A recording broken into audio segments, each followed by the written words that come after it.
মধ্যপ্রাচ্যে যখন বাড়ছে যুক্তরাষ্ট্রের সামরিক উপস্থিতি, তখন ইরানের উদ্দেশ্যে রাশিয়া দিল এক বিশেষ বার্তা, যার সারসংক্ষেপ: ইরান ইস্যুতে সক্রিয় আছে রাশিয়া ও চীন, তবে এই মুহূর্তে তা কূটনীতির ছকেই বেশি। তবে কি পারমাণবিক সংকটের নাটকীয় মোড়? ইরান যুক্তরাষ্ট্র সংলাপের নৈপথ্যে কারা? রাশিয়ার উপ-পররাষ্ট্রমন্ত্রী সের্গেই রিয়াবকভ জানিয়েছেন, মস্কো, বেইজিং ও তাদের অংশীদাররা মিলে এমন একটি রাজনৈতিক পরিবেশ গড়ে তুলছে যা ইরান ও যুক্তরাষ্ট্রের সংলাপকে এগিয়ে নিতে সহায়ক হবে। রুশ বার্তা সংস্থা তাসকে দেওয়া সাক্ষাৎকারে তিনি জানান, ইরানের সঙ্গে তাদের যোগাযোগ অব্যাহত রয়েছে এবং আলোচনার অনুকূল কূটনৈতিক মঞ্চ তৈরি করতে তারা সক্রিয়ভাবে কাজ করছে।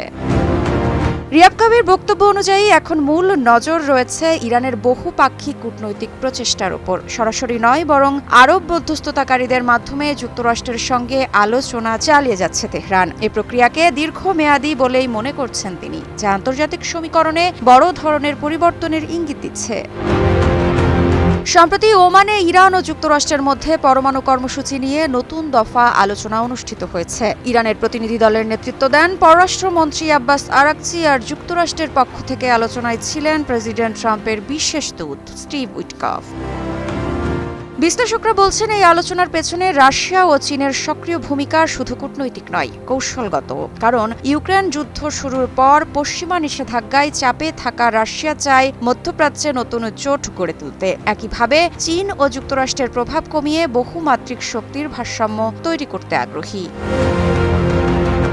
আমি ভরসা রাখি হিরন স্মার্ট ওয়াটার পিউরিফায়ারে। এ পরিস্থিতিতে ইরান হয়ে উঠেছে এক গুরুত্বপূর্ণ কৌশলগত কেন্দ্রবিন্দু। মধ্যপ্রাচ্যে জ্বালানি নিরাপত্তা ও সামরিক ভারসাম্যের প্রশ্নে ইরানকে ঘিরে নতুন শক্তি সমীকরণ তৈরি হচ্ছে। আর এ কারণেই যুক্তরাষ্ট্রের সঙ্গে ইরানের প্রতিটি আলোচনা এখন শুধু পারমাণবিক ইস্যুতে সীমাবদ্ধ নেই, এর সঙ্গে জড়িয়ে গেছে বৈশ্বিক শক্তির প্রতিদ্বন্দ্বিতাও। মৃত্তিকা সিনহা বিশ্বাস, নিউজ 24।